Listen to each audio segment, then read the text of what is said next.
മലപ്പുറം വിരോധത്തിൻ്റെ പ്രത്യയശാസ്ത്ര പരിസരം എം അക്ബർ എഴുതിയ ലേഖനത്തിൻ്റെ 8ാം ഭാഗം. ശബ്ദം നൽകിയത് താഹിർ അബ്ദുൽ ഖാദർ. യൂറോപ്പിൽ പതഞ്ഞുപൊങ്ങിയ ഇസ്ലാം വെറുപ്പ് കേരളത്തിലെത്തിയപ്പോൾ വിസിഗോത്ത് രാജവംശത്തിന് കീഴിൽ സാധാരണക്കാർ അനുഭവിച്ചുകൊണ്ടിരുന്ന അസമത്വങ്ങളുടെയും അനീതികളുടെയും ഇടയിലേക്കാണ് നീതിയുടെയും സമത്വത്തിൻ്റെയും ആദർശവുമായി ഇസ്ലാം സ്പെയിനിലേക്കെത്തുന്നത്. ഭൂസ്വത്തുക്കളിൽ ഭൂരിപക്ഷവും കൈയടക്കി വെച്ചിരുന്ന ജനസംഖ്യയിൽ ന്യൂനപക്ഷം മാത്രമായ വിസിഗോത്ത് ആഢ്യന്മാർക്ക് അനുകൂലമായിരുന്നു അവർ ഭരിച്ചിരുന്ന സ്പെയിനിലെ നിയമങ്ങളും നീതിയുമെല്ലാമെന്ന് ബ്രിട്ടീഷ് ചരിത്രകാരനായ റോജർ കോളിൻസ് ഉദാഹരണങ്ങൾ ഉദ്ധരിച്ചുകൊണ്ട് സമർത്ഥിക്കുന്നുണ്ട്. റോമാക്കാരുടെ കൈവശമുണ്ടായിരുന്ന ഭൂസ്വത്തുക്കളിൽ ഭൂരിഭാഗവും അക്രമങ്ങളിലൂടെ വിസിഗോത്തുകൾ കൈവശപ്പെടുത്തി. 654 റെക്സസ് വിൻസ് രാജാവിൻ്റെ കാലത്ത് നടപ്പാക്കാൻ ആരംഭിച്ച വിസിഗോത്തുകളുടെ നിയമസംഹിത പ്രകാരമുള്ള ശിക്ഷാ നിയമങ്ങളിൽ നിറയെ ഉച്ചനീചത്വങ്ങളാണുണ്ടായിരുന്നത്. പിഴയൊടുക്കി ആഢ്യന്മാർക്ക് രക്ഷപ്പെടാവുന്ന കുറ്റങ്ങളിൽ സാധാരണക്കാർക്കുള്ള ശിക്ഷ കൈകാലുകൾ മുറിക്കുകയോ അടിമകളാക്കി തീർക്കുകയോ ആയിരുന്നു. താങ്ങാൻ കഴിയാത്ത ചുങ്കങ്ങൾ ഏർപ്പെടുത്തുകയും അത് അടക്കാൻ കഴിയാത്തവരുടെ സ്വത്തുക്കൾ കണ്ടുകെട്ടുകയും ചെയ്യുന്നതിന് അനുവാദം നൽകുന്നവയായിരുന്നു ആ നിയമങ്ങൾ. അനുസരണക്കേടുകൾക്കുള്ള ശിക്ഷ ഭൂസ്വത്തുക്കൾ പിടിച്ചെടുക്കുകയായിരുന്നു. താഴേക്കിടയിലുള്ളവർക്ക് ആഢ്യന്മാരെ വിവാഹം ചെയ്യുവാൻ അനുവാദമുണ്ടായിരുന്നില്ല. എന്നാൽ എന്തെങ്കിലും കാരണങ്ങൾ ഉണ്ടാക്കി സാധാരണക്കാരായ സ്ത്രീകളെ അടിമകളാക്കുകയും അവരെ വെപ്പാട്ടികളാക്കി ഉപയോഗിക്കുകയും ചെയ്യുന്ന സമ്പ്രദായം വ്യാപകമായിരുന്നു. സിസിനാൻഡ് രാജാവിൻ്റെ നിർദ്ദേശപ്രകാരം സെവല്ലയിലെ വിശുദ്ധ ഇസിഡോറിൻ്റെ അധ്യക്ഷതയിൽ 633 നടന്ന തോലഡോയിലെ 4ാം സഭാ സമ്മേളനത്തിലെ പുരോഹിതന്മാർ വെപ്പാട്ടികളെ വെക്കരുത് എന്ന നിർദ്ദേശം കാണിക്കുന്നത് പുരോഹിതന്മാർക്കിടയിൽ പോലും ആ സമ്പ്രദായം വ്യാപകമായിരുന്നുവെന്നാണെന്ന് റോജർ കോളിൻസ് നിരീക്ഷിക്കുന്നുണ്ട്. വിസിഗോത്ത് സാമ്രാജ്യം കാത്തോലിക് ചർച്ചിന് കീഴിലായതിനു ശേഷം അവരുടെ മതപരമായ അസഹിഷ്ണുത അതിതീവ്രമായി തീർന്നു എന്നാണ് പൗരാണിക മധ്യകാല യൂറോപ്യൻ പഠനത്തിൽ അഗ്രഗണ്യനായ ബ്രിട്ടീഷ് ചരിത്രകാരൻ എഡ്വേർഡ് ആർതർ തോംസൺ പറയുന്നത്. ക്രിസ്തു സൃഷ്ടിയാണെന്നും അനശ്വരനല്ല എന്നും വിശ്വസിച്ചിരുന്ന ആര്യൻ ക്രിസ്ത്യാനികളായിരുന്ന സമയത്ത് വിസിഗോത്ത് ഭരണാധികാരികളുടെ കത്തോലിക്കരോടും മതന്യൂനപക്ഷങ്ങളോടുമുള്ള സമീപനം താരതമ്യേന സൗഹൃദപൂർണമായിരുന്നു. ഇതിന് മാറ്റമുണ്ടാകുന്നത് 589 റിക്കാർഡ് ഒന്നാമൻ രാജാവ് കത്തോലിക്ക വിശ്വാസം സ്വീകരിക്കുകയും കത്തോലിക്ക മതാധിപത്യത്തിലേക്ക് സ്പെയിൻ മാറുകയും ചെയ്യുന്നത് മുതലാണ്. രാഷ്ട്രീയമായ തീരുമാനങ്ങൾ എടുക്കുന്നത് ബിഷപ്പുമാരായിത്തീർന്നതോടെയാണ് സ്പെയിനിൽ അസഹിഷ്ണുത വിളയാടാൻ ആരംഭിക്കുന്നത്. ആര്യന്മാർ കൂട്ടമായി നിർബന്ധ പരിവർത്തനത്തിന് വിധേയമായി. അവരുടെ പള്ളികൾ കത്തോലിക്ക പള്ളികളാക്കി തീർക്കുകയോ അടച്ചുപൂട്ടുകയോ ചെയ്തു.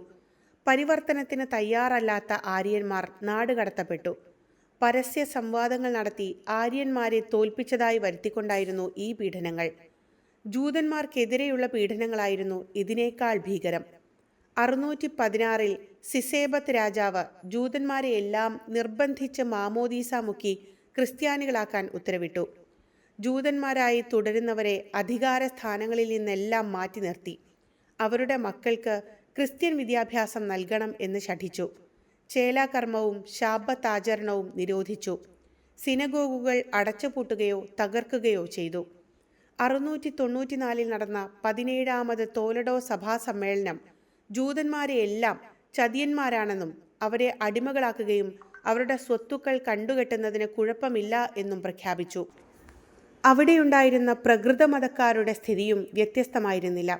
അവരുടെ ആചാരങ്ങൾ അന്ധവിശ്വാസങ്ങളെന്ന് മുദ്രകുത്തി നിരോധിച്ചു. കൊല്ലുകയോ നാടുകടത്തുകയോ സ്വത്തുക്കൾ കണ്ടുകെട്ടുകയോ ആയിരുന്നു അവ അനുഷ്ഠിക്കുന്നവർക്കുള്ള ശിക്ഷ. അസമത്വങ്ങളും അതിക്രമങ്ങളും അസഹിഷ്ണുതയും നിറഞ്ഞ സാമൂഹ്യക്രമം ഒരു വശത്ത്, ഉൾപോരുകളും അധികാര വടംവലിയും നിറഞ്ഞ രാഷ്ട്രീയ ക്രമം മറുവശത്ത്. അവിടേക്കാണ് മാനവികതയുടെ ആദർശവും നീതിനിഷ്ഠമായ സാമൂഹ്യക്രമവുമായി ഇസ്ലാം കടന്നുവരുന്നത്. പീഡിപ്പിക്കപ്പെട്ടുകൊണ്ടിരുന്ന സ്പെയിൻകാർ മുസ്ലിങ്ങളെ കണ്ടത് അധിനിവേശകാരികളായിട്ടായിരുന്നില്ല, പ്രത്യുത വിമോചകരായിട്ടായിരുന്നു. തങ്ങളെ അടിമകളാക്കി തീർത്ത വിസിഗോത്ത് ക്രിസ്ത്യാനികളിൽ നിന്നുള്ള വിമോചകരായി മുസ്ലിങ്ങളെ കണ്ട ജൂതന്മാർ അവർക്ക് സ്വാഗതമരുളുകയും അവരോടൊപ്പം രാഷ്ട്രനിർമ്മാണത്തിൽ പങ്കാളികളാവുകയുമാണ് ചെയ്തത് എന്ന് മോണ്ട്ഗോമറി വാട്ട് എഴുതുന്നുണ്ട്. അമിതമായ ചുങ്കങ്ങൾ ചുമത്തിയും അസമത്വത്തിൽ അധിഷ്ഠിതമായ നിയമങ്ങൾ അടിച്ചേൽപ്പിച്ചും തങ്ങളെ പ്രയാസപ്പെടുത്തുന്ന ഭരണക്രമത്തിൽ നിന്നുള്ള രക്ഷകരായിട്ടാണ് മുസ്ലിങ്ങളെ സ്പെയിനിലെ സാധാരണക്കാർ കണ്ടത് എന്ന് ഫിലിപ്പ് കെ ഹിറ്റിയും രേഖപ്പെടുത്തുന്നുണ്ട്.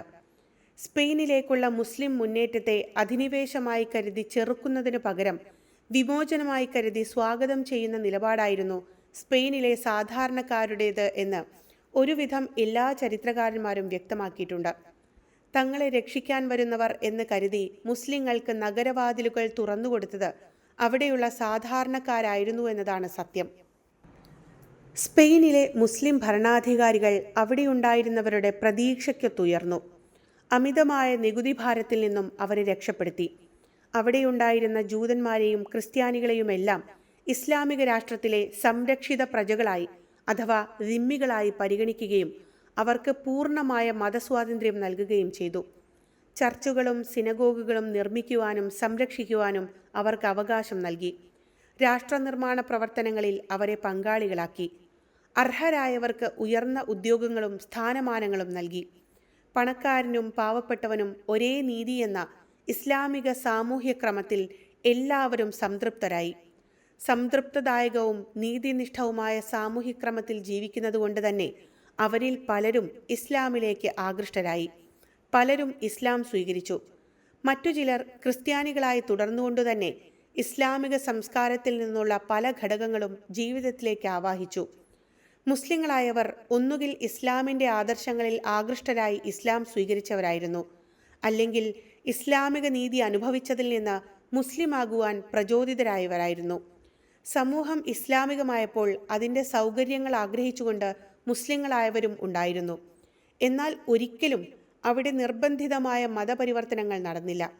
സ്പെയിനിൽ മുസ്ലിങ്ങൾ നിർബന്ധിത മതപരിവർത്തനം നടത്തിയെന്നതിന് യാതൊരു തെളിവുമില്ല എന്ന് സ്പാനിഷ് സമൂഹത്തിൻ്റെ ഇസ്ലാമീകരണം സാമൂഹിക കാരണങ്ങളാൽ പ്രചോദിതമായി സാവധാനത്തിൽ സ്വമേധയാ നടന്നതാണ് എന്ന് മോൺഗോമെറി വാട്ട് തെളിവുകൾ നിരത്തി വ്യക്തമാക്കുന്നുണ്ട്.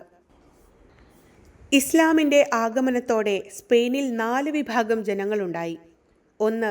അവിടേക്ക് വന്ന അറബികളും ബർബറുകളും അടങ്ങുന്ന വിദേശികളും അവരുടെ പിൻഗാമികളും. അവരെ എല്ലാവരും മുസ്ലിങ്ങളായിരുന്നു. 2. സ്പെയിനിലെ തദ്ദേശീയരിൽ നിന്ന് ഇസ്ലാം സ്വീകരിച്ച മുവല്ലദൂൻ എന്നറിയപ്പെട്ടവർ. 3. ഇസ്ലാമിക രാഷ്ട്രത്തിൻ്റെ സംരക്ഷിത പ്രജകളായ ക്രിസ്ത്യാനികൾ. അവർ അറിയപ്പെട്ടത് മൊസറബുകൾ എന്നാണ്. 4. സംരക്ഷിത പ്രജകൾ തന്നെയായ ജൂതന്മാർ. സ്പെയിനിൽ ജീവിക്കുന്ന ഓരോ വിഭാഗത്തിനും ഇസ്ലാമിക രാഷ്ട്ര സംവിധാനം ഗുണകരമായി ഭവിച്ചത് എങ്ങനെയെന്ന് മനസ്സിലാകണമെങ്കിൽ അവിടുത്തെ ന്യൂനപക്ഷമായിരുന്ന ജൂതന്മാരുടെ കാര്യം മാത്രമെടുത്ത് പരിശോധിച്ചാൽ മതി. മുസ്ലിം സ്പെയിനിൻ്റെ ആരംഭത്തിൽ അവിടെയുണ്ടായിരുന്നത് 1% കുറഞ്ഞ ജൂത ജനസംഖ്യയായിരുന്നു. ക്രിസ്ത്യൻ വിസിഗോത്തുകളുടെ ക്രൂരമായ പീഡനങ്ങളെയും നാടുകടത്തലുകളെയും നിർബന്ധിത മതപരിവർത്തനത്തെയും അതിജീവിച്ചവരായിരുന്നു അവർ. 850 അമവിയ ഇമാറാത്തിൻ്റെ മൂർധന്യത്തിൽ ഇത് 2% തീർന്നു. കൊർദോവ അമവിയ ഖിലാഫത്തിൻ്റെ കാലത്ത് 1000-ാം ആണ്ടിൽ ഇത് 3% ഉയർന്നു. എന്താണിതിന് കാരണം? പീഡനങ്ങളും ഉച്ചനീചത്വങ്ങളുമില്ലാതെ തങ്ങളുടെ മതവും സംസ്കാരവും അനുസരിച്ച് ജീവിക്കുവാൻ അവസരമുണ്ടായപ്പോൾ വിസിഗോത്തുകളുടെ ക്രൂരതകൾ സഹിക്കവയ്യാതെ ഓടിപ്പോയവരും അല്ലാത്തവരുമായ ജൂതന്മാർ ആഫ്രിക്കയിൽ നിന്നും ലോകത്തിൻ്റെ മറ്റു കോണുകളിൽ നിന്നും അന്തലൂസിലേക്ക് കുടിയേറി. അങ്ങനെ വന്നവരും അല്ലാത്തവരുമായ ജൂതന്മാരെ ഇസ്ലാമിക സമൂഹം സംരക്ഷിത പ്രജകളായി സ്വീകരിച്ച് രാഷ്ട്രനിർമ്മാണത്തിൽ പങ്കാളികളാക്കി. അവരിൽ അർഹരായവർ ഉന്നതമായ സ്ഥാനങ്ങളിൽ അവരോധിതരായി. അന്തലൂസിയൻ പട്ടണങ്ങളിലെ ജൂത സാന്നിധ്യം 10%-ഓളമായിരുന്നു.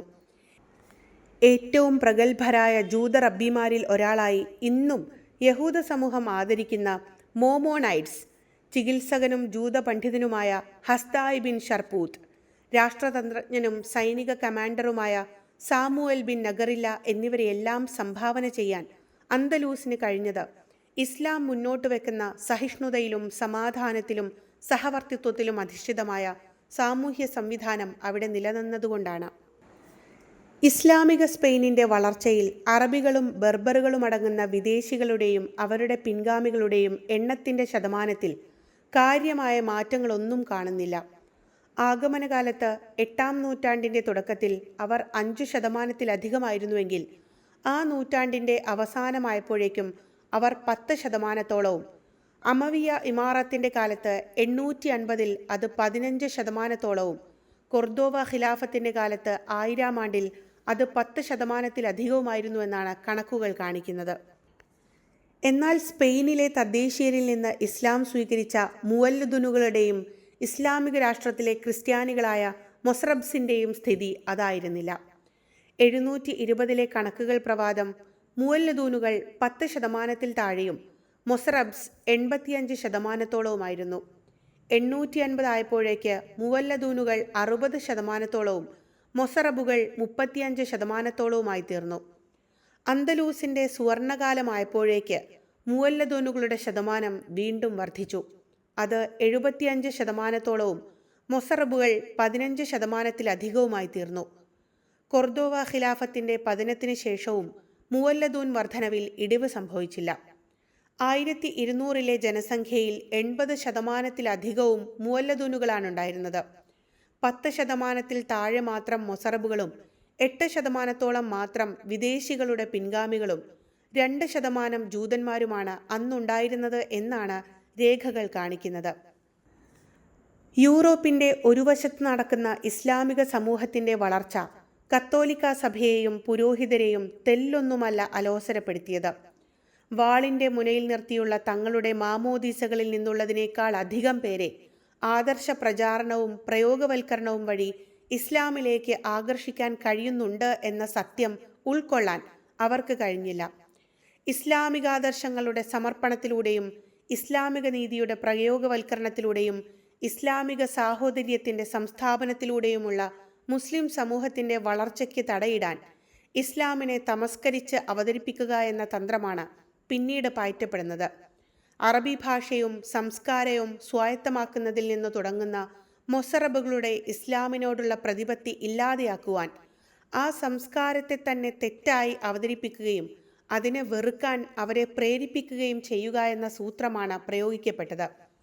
ഇസ്ലാമിനെ വാളിൻ്റെ മതമായും മുഹമ്മദ് നബിയെ ഭോഗാലസതയുടെ പര്യായമായും ഖുർആനിനെ വൈരുദ്ധ്യങ്ങളുടെ കേദാരമായും ഇസ്ലാമിക സംസ്കാരത്തെ ആത്മീയതയില്ലാത്ത ആദർശവുമായുമെല്ലാം അവതരിപ്പിക്കാനുള്ള പരിശ്രമങ്ങളുണ്ടാവുന്നത് ഈ പശ്ചാത്തലത്തിലാണ്. യൂറോപ്പിലേക്ക് ഇസ്ലാം കടക്കുന്നതിന് മുമ്പ് ബൈസന്റൈൻ സാമ്രാജ്യത്തിന് കീഴിലായിരുന്ന സിറിയ, ഫലസ്തീൻ, ഈജിപ്ത് തുടങ്ങിയ പ്രധാനപ്പെട്ട പല പ്രദേശങ്ങളും ഇസ്ലാമിക രാഷ്ട്രത്തിൻ്റെ ഭാഗമായിക്കൊണ്ടിരിക്കുന്ന കാലം മുതൽ തന്നെ ഇസ്ലാമിനെയും മുഹമ്മദ് നബിയെയും തമസ്കരിക്കുവാൻ വേണ്ടിയുള്ള യൂറോപ്യൻ പരിശ്രമങ്ങൾക്ക് തുടക്കം കുറിച്ചിരുന്നുവെന്ന് കാണാം. പ്രവാചക വിയോഗത്തിന് 10 വർഷങ്ങൾക്കുള്ളിൽ രചിക്കപ്പെട്ട പുതുതായി സ്നാപനമേറ്റ യാക്കോബിൻ്റെ അധ്യാപനങ്ങൾ എന്ന ഗ്രീക്ക് രേഖയാണ് ഇസ്ലാം വിമർശനം ഉൾക്കൊള്ളുന്ന ഉപലബ്ധമായ ആദ്യത്തെ യൂറോപ്യൻ രചനയായി പരിഗണിക്കപ്പെടുന്നത്. ഹിരാക്ലിയസ് ചക്രവർത്തിയുടെ നിർദ്ദേശപ്രകാരം ഗവർണർ ജോർജിൻ്റെ നേതൃത്വത്തിൽ നടന്ന കൂട്ട മതപരിവർത്തനത്തിൽ മാമോദീസ സ്വീകരിച്ച് ക്രൈസ്തവനാകാൻ നിർബന്ധിതനായി തീർന്ന ജൂതനായിരുന്ന യാക്കോബ് സ്നാപനത്തിന് 11 വർഷങ്ങൾക്കു ശേഷം എഴുതിയ രേഖയാണിത്. യാക്കോബും പിതൃവ്യപുത്രനായ ജസ്റ്റസും മറ്റു ചിലരും കൂടി ബൈസന്റൈൻ സാമ്രാജ്യത്തിൻ്റെ തകർച്ചയെപ്പറ്റി നടത്തിയ ചർച്ചകൾക്കിടയിലാണ് ജസ്റ്റസിൻ്റെ സഹോദരൻ സീസിറിയക്കാരനായ അബ്രഹാമിൻ്റെ എഴുത്ത് കടന്നുവരുന്നതും പ്രസ്തുത എഴുത്തിലുള്ള പരാമർശങ്ങൾ ഉദ്ധരിക്കപ്പെടുന്നതും. തകർന്നുകൊണ്ടിരിക്കുന്ന ബൈസന്റൈൻ സാമ്രാജ്യത്തിൻ്റെ അവസ്ഥയിൽ പരിതപിക്കുകയും അറബ് വിജയങ്ങളെ അഭിശപ്തമായി കാണുകയും ചെയ്യുന്ന ഈ രേഖ പുതിയ പ്രവാചകന്റെ ആഗമനത്തോടനുബന്ധിച്ച ജൂതന്മാരുടെ ആഹ്ലാദം അനുചിതമാണ് എന്ന് സ്ഥാപിക്കുവാനാണ് പ്രധാനമായും പരിശ്രമിക്കുന്നത്. നൂറ്റാണ്ടുകളായി ക്രൈസ്തവ റോമിൻ്റെ പീഡനങ്ങളേറ്റ് പ്രയാസപ്പെട്ടിരുന്ന ജൂതന്മാർ മുസ്ലിങ്ങളുടെ വിജയത്തിൽ ആഹ്ലാദിക്കുകയായിരുന്നുവെന്നും തങ്ങൾക്ക് മോചനം നൽകിയ വ്യക്തിയെന്ന നിലയിൽ മുഹമ്മദ് നബി സല്ലല്ലാഹു അലൈഹി വസല്ലമയുടെ നിയോഗത്തിലൂടെ തങ്ങൾ പ്രതീക്ഷിച്ചുകൊണ്ടിരിക്കുന്ന ആ പ്രവാചകന്റെ ആഗമനമാണ് ഉണ്ടായിരിക്കുന്നത് എന്നാണ് അവർ കരുതിയത് എന്നും ഈ രേഖ വ്യക്തമാക്കുന്നു. റോമാ പടയാളികളാൽ പിടിക്കപ്പെട്ട നാളുകൾ നീണ്ടുനിന്ന കാരാഗൃഹവാസത്തിന് ശേഷം മാത്രം സ്നാപനത്തിന് സമ്മതിച്ചയാളാണ് യാക്കോബ്. ആദ്യമെല്ലാം എതിർത്തു നിന്നുവെങ്കിലും നിവൃത്തിയൊന്നുമില്ലാതെ ക്രിസ്ത്യാനിയാകേണ്ടി വന്നയാളാണ് ജസ്റ്റസ്. പീഡനങ്ങൾക്കൊടുവിൽ മാമോദീസ സ്വീകരിക്കേണ്ടി വന്ന ഇവരെപ്പോലെയുള്ള മുൻകാല ജൂതന്മാരിൽ പുതിയ പ്രവാചകന്റെ ആഗമനത്തെക്കുറിച്ച് ഭീതിയുണ്ടാക്കുകയും അവർ ഇസ്ലാമിലേക്ക് ആകർഷിക്കപ്പെടാതിരിക്കുകയും ചെയ്യുക എന്ന ലക്ഷ്യമാണ് അബ്രഹാമിൻ്റെ എഴുത്തിനുള്ളത് എന്ന് അതിൻ്റെ വരികൾക്കിടയിലൂടെ വായിച്ചാൽ വ്യക്തമാകും. മുഹമ്മദ് നബി സല്ലല്ലാഹു അലൈഹി വസല്ലം പ്രവാചകനല്ല എന്ന് സ്ഥാപിക്കുവാനായി അബ്രഹാം കണ്ടുമുട്ടിയ വേദജ്ഞാനി പറഞ്ഞത്, പ്രവാചകന്മാരൊന്നും വാളുമായി വരാറില്ലാത്തതിനാൽ അയാൾ വ്യാജനാണ് എന്നായിരുന്നുവെന്നാണ് രേഖയിലുള്ളത്. ജ്ഞാനിയുടെ നിർദ്ദേശപ്രകാരം നബിയെക്കുറിച്ച് അന്വേഷിച്ച ജസ്റ്റസിൻ്റെ സഹോദരൻ അബ്രഹാം എത്തിച്ചേരുന്നത് മനുഷ്യരക്തം ചിന്തുക എന്നതല്ലാതെയുള്ള സത്യങ്ങളൊന്നും പറയപ്പെട്ട പ്രവാചകനിൽ എനിക്ക് കാണാൻ കഴിഞ്ഞില്ല എന്ന നിരീക്ഷണത്തിലാണെന്നും രേഖ പറയുന്നു. വാളിൻ്റെ പ്രവാചകനാണ് മുഹമ്മദ് നബി എന്നും അതുകൊണ്ട് തന്നെ അദ്ദേഹം വ്യാജനാണ് എന്നും കുറേ രക്തച്ചൊരിച്ചിലുകൾ സൃഷ്ടിക്കുകയല്ലാതെ മറ്റൊരു നന്മയും അദ്ദേഹത്തിൽ നിന്നും ഉണ്ടായിട്ടില്ല എന്നുമുള്ള പ്രചാരണങ്ങൾക്ക് നബി ചരിത്രത്തോളം തന്നെ പഴക്കമുണ്ട് എന്ന് വ്യക്തമാക്കുന്നതാണ് ഈ രേഖ. നബി വിയോഗത്തിന് ശേഷം 10 വർഷങ്ങൾക്കുള്ളിൽ ക്രിസ്താബ്ദം 634 640 യാക്കോബിൻ്റെ അധ്യാപനങ്ങൾ രചിക്കപ്പെട്ടിട്ടുള്ളത്. നീണ്ട കാരാഗൃഹവാസത്തിൻ്റെ പീഡനങ്ങളിൽ നിന്നും രക്ഷപ്പെടാനായി ക്രിസ്തുമതത്തിൽ അംഗത്വമെടുത്ത യാക്കോബിനെ പോലെയുള്ളവരുടെ മനസ്സിൻ്റെ അകത്തളങ്ങളിൽ എവിടെയെങ്കിലും ജൂതന്മാരുടെ വിമോചകനായി തീർന്ന പ്രവാചകനെക്കുറിച്ച് ആദരവ് നാമ്പിടുന്നുവെങ്കിൽ അത് മുളയിലേ നുള്ളിക്കളയേണ്ടതുണ്ട് എന്ന് കരുതുന്ന അബ്രഹാമിൻ്റെയും അയാളുടെ ഉപദേശകനായ വേദജ്ഞാനിയുടെയും മാനസിക നില മാത്രമാണ് അതിൽ പ്രതിഫലിക്കുന്നത്. യൂറോപ്പിലേക്കുള്ള ഇസ്ലാമിൻ്റെ ആഗമനത്തിന് ശേഷം ഇസ്ലാമിനെതിരെയുള്ള തമസ്കരണ ശ്രമങ്ങൾക്ക് ആക്കം കൂടി. കത്തോലിക്ക സഭ വിശുദ്ധനായി പരിഗണിക്കുന്ന ഡമാസ്കസുകാരനായ യോഹന്നാനാണ് ക്രൈസ്തവ ലോകത്തു നിന്നുള്ള ഇസ്ലാം വിമർശനത്തിൻ്റെ പിതാവായി അറിയപ്പെടുന്നത്. വിജ്ഞാനത്തിൻ്റെ തൂണ് എന്ന ഗ്രന്ഥത്തിൻ്റെ പാഷണ്ഡതകൾ ഒറ്റനോട്ടത്തിൽ അവ എങ്ങനെ തുടങ്ങി, എവിടെ നിന്നാണ് അവയുടെ ഉൽപ്പത്തി എന്ന 2ാം ഭാഗത്താണ് ഇസ്ലാമിനെക്കുറിച്ചുള്ള തൻ്റെ അപഗ്രഥനങ്ങൾ അദ്ദേഹം നടത്തുന്നത്. മുഹമ്മദ് നബി സല്ലല്ലാഹു അലൈഹി വസല്ലമയെ വ്യാജ പ്രവാചകനും ഖുർആനിനെ അസംബന്ധങ്ങളുടെ ഗ്രന്ഥവുമായി അവതരിപ്പിച്ചുകൊണ്ടുള്ളതാണ് അദ്ദേഹത്തിൻ്റെ വിമർശനങ്ങൾ. ആര്യൻ ക്രിസ്തുമതത്തിൽപ്പെട്ട ഏതോ പുരോഹിതനാണ് മുഹമ്മദ് നബി സല്ലല്ലാഹു അലൈഹി വസല്ലമയുടെ പ്രാഥമിക സ്രോതസ്സ് എന്നും ആ പുരോഹിതൻ പറഞ്ഞുകൊടുത്ത കാര്യങ്ങൾ തൻ്റേതായ ഭാഷയിൽ എഴുതിയുണ്ടാക്കുകയാണ് നബി ചെയ്തത് എന്നുമാണ് ജോൺ ഓഫ് ഡമാസ്കസ് സമർത്ഥിക്കുവാൻ ശ്രമിക്കുന്നത്. അംഗീകരിക്കപ്പെട്ട സഭാപിതാക്കളെയും അവരുടെ രചനകളെയും സംഭാവനകളെയും പരിചയപ്പെടുത്തുന്ന കത്തോലിക്ക സഭയുടെ 127 വാല്യങ്ങളുള്ള ഗ്രന്ഥപരമ്പരയിൽ 37ാം വാല്യമായി സഭ ഔദ്യോഗികമായി പ്രസിദ്ധീകരിച്ചതാണ് അദ്ദേഹത്തിൻ്റെ പുസ്തകങ്ങൾ. ഇസ്ലാമിൻ്റെ ആദ്യകാലം മുതൽ തന്നെ അതിനെതിരെയുള്ള അടിസ്ഥാനരഹിതമായ വിമർശനങ്ങൾ സഭ ഔദ്യോഗികമായി തന്നെ നടത്താൻ തുടങ്ങിയിട്ടുണ്ട് എന്ന് വ്യക്തമാക്കുന്നതാണ് 749 മരണപ്പെട്ട ജോണിൻ്റെ രചനകൾ.